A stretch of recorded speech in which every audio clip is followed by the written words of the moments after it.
İkinci Əqrəbdə Hikmət Rəhimov yox idi, niyə? Hikmət Rəhimov deməli birinci Əqrəbdən sonra prodüserlərlə yolunu ayırdı. Bizim Yola getmədilər. Yolunu ayırdı. Orada əsas daş altında qalan səbəblər bilmirəm. Bilirəm əslində. Sadəcə indi Hikmət özü heç bir müsahibəsində onu səsləndirmirsə, mən də səsləndirmək istəmirəm. Amma çox sivil qaydada sadəcə insan müəyyən belə deyək də tələbləri oldu ikinci layihə ilə bağlı. O tələblər qarşılanmadı. Yəni tam halında qarşılana bilmədi. Onun da müəyyən səbəbləri var idi. Heç kimdən prinsip aparmırdı deyə düşünürəm.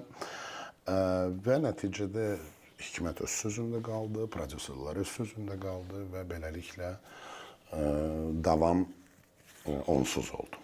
Mənə görə siz ikiniz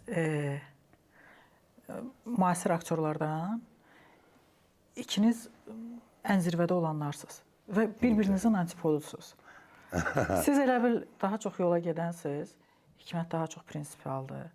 Siz daha çox qaynayırsınız, Hikmət daha çox buz, təmkinli və elə bil ki, onun oyununda hardasa Fuad Poladovu görürük elə bil onun oyununda. Kimi daha çox sevir tamaşaçı bilmirəm. Hər ikimizi. Rəyləri oxuyuram, görürəm ki, hər ikinizi aşiqdirlər. Könül istər ki, yəni daha çox layihələrdə qarşılaşasınız və ümumiyyətlə hər hamınızın layihəniz daha Mən çox sizə deyim, mənim Hikmətlə münasibətlərim çox gözəldir. Bundan da əlavə bu yaxınlarda biz daha bir filmdə tərəf müqabili olduq. Qeyb olma adında bir filmdir. Hal-hazırda çəkilir.